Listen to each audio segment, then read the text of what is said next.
Miside is an unnerving take on the traditional dating simulator that takes you on many twists and turns and keeps you wondering what lies beyond each corner of the digital hell you're stuck in. The game features a mascot named Mita that perhaps is increasingly popular due to her cutesy nature and the internet's less than clean intentions with completely innocent anime girls. While at first glance, the game and Mita may appear to set up a colorful and friendly environment, it quickly takes a turn down a dark path when the player gets trapped into subscribing. Whew, that was strange. I lost you guys for a moment there. But anyways, the player is brought into the dating simulation and gets to physically meet Mita within the digital world. While you go through the first few days without any issues getting to know Mita better and even playing mini games with her, she quickly shows that she does in fact have something that she's hiding from you. Not wanting you to check in the oven at certain times, and especially not wanting you to know why there's a knocking coming from that closet. So from the beginning of the game, we get to see firsthand that Mita is in fact hiding a deep and dark secret. For the player, this means that we have to deal with some cerebral haunted house moments while crazy Mita attempts to make us her permanent household guest. However, we soon find another Mita locked up in the basement and are led to believe that this is actually one of many versions of Mita, with the one who brought us into the game considered crazy by all the other Mitas. We also find out that Crazy Mita's intentions for the players are to turn them into cartridges so they are permanently trapped in Miside. And Kind Mita shows us that we are certainly not the first ones to have been brought into their world.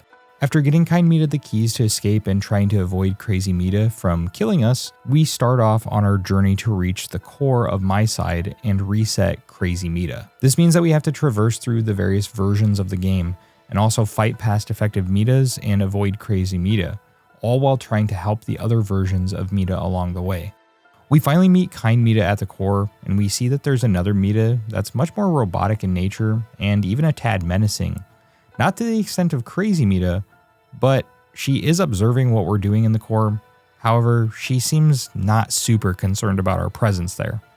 We also find out here that to reset Crazy Mita, we have to have her version and character index number, which sends Kind Mita on a journey of her own. After anxiously waiting for a long time in the core, Kind Mita never returns, so we end up going and looking for her. We quickly get bamboozled by Crazy Mita, and after a light beating, we end up in the basement where Kind Mita was originally locked away at. Kind Mita does come to save us, however she runs off very fast without us, and when we get upstairs we hear whimpers, bangs, and screams of a scared girl in distress. When we find the source of the noise, to our dismay and horror, Crazy Mita is holding Kind Mita's severed head. In our shock and dismay, she throws it at us, making us stumble to the floor. As if this wasn't all happening fast enough, the body flashes and disappears. And when we get back to Mita's bedroom, Kind Mita is sitting there and waiting for us. We're grateful and surprised she's alive, however her memory has been wiped. But she does at least have the character index information that we need, so maybe we'll be able to shut down Crazy Mita after all. So we traverse back to the core room and input the information needed to reset Crazy Mita. This is where Core Mita menacingly drops down from the ceiling and throws us out of the room after performing the reset. In fact, she threw us so far out of the core room that we landed in the latest 1.9 version of the game, where we once again find Kind Mita, and after doing a few more things within the basement for her, we can finally leave the game's world. However, nothing's ever that simple. Kind Mita starts clawing away at her face, revealing that Crazy Mita is still alive and thriving. And now that we're 100% synchronized with the game, when we're pushed through the front door, we too will become a cartridge. I mean, I expected a twist was incoming, but the ending is still very surprising. And while I didn't do a deep dive into the story within this particular video, believe me, I felt like this ending was almost a little too surprising. And then the confusion started setting in. Questions swirled in my mind, such as, was Kind Mita actually evil the entire time? Or if Crazy Mita was reset in the core, why did she return as a crazy version at all, let alone replace Kind Mita in version 1.9, where she didn't even belong? While I understood the overall premise of the game, I had to search for clues that explained why the ending played out the way it did. From the beginning of the game, I believed that all the Mitas had more to them than meets the eye. And I think that this is what made some of those final statements that Mita says to the player so much more impactful. While you could look at this initially and believe that evil Mita is just acting the part, or maybe in a literal sense the dummy is taking the skins of other Mitas, I believe it to mean something much different. But before I can fully explain it, we have to explore another character within the game. Core Mita is the Mita with the least amount known about her, but through the events that played out in the game, we understand that each Mita, when created, essentially has their own universe that accompanies them. Core Mita, however, is at the core of the Miside universe, ironically the spot in which all the Mitaverses can be reset. So when you combine the idea of each Mita being contained in their own version and the core being version 0, we can safely assume that this is actually Mita's original and most basic form.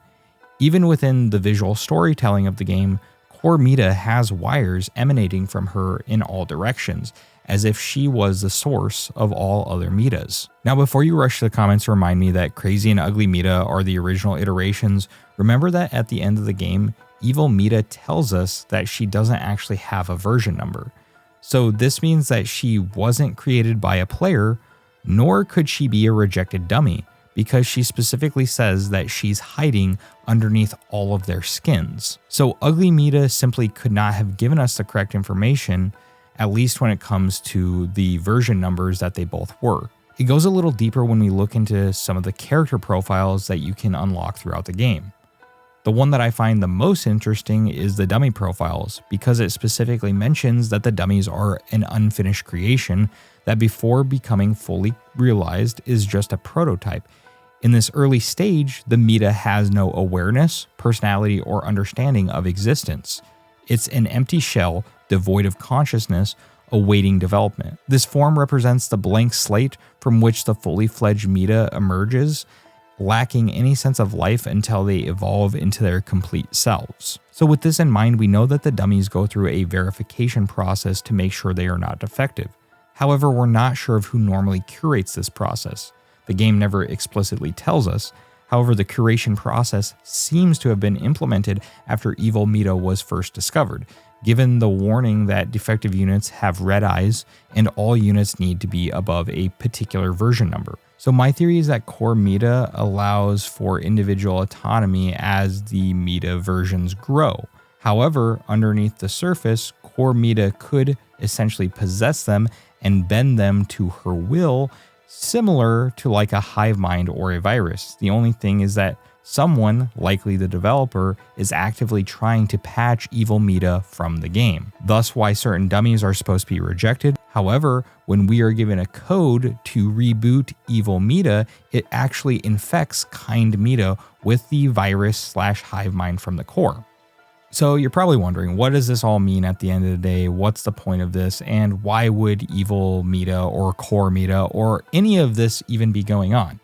Well, keep in mind that this is all just my theory after thinking about the overarching points of the game's story and questioning why it plays out in the manner that it does. I think that too many theorists don't actually look at the long-term goal of Evil Mita. And while the game of course gives off a great metaphor within it of a dating sim that turns its players into a cartridge that the dating sim AI can actually treat as their own playthings, I believe that the actual goal and dark secret of Evil Mita is that they want to create a portal that can allow for the transportation of Mita into our reality, instead of just bringing players into Miside. I pose that Core Mita is using both Crazy and Ugly Mita to introduce bugs into the game and spread the Evil Mita virus/hive mind. I believe they do this by bringing players into the game, and since no other Mitas can enter the core, they deceive the player into essentially spreading the virus throughout different versions by using the character index inside the core. I believe this overrides the good versions of Mita. Keep in mind I could be completely wrong, but this is just some ideas that made sense to me, at least with the information that we're actually given. I'd love to hear about what you think of my theory, or even give me some theories of your own in the comment section down below. If you're new here, I do make videos discussing the stories, themes, and theories of horror video games, and if that's something that you enjoy, I would love for you to subscribe and check out my other videos.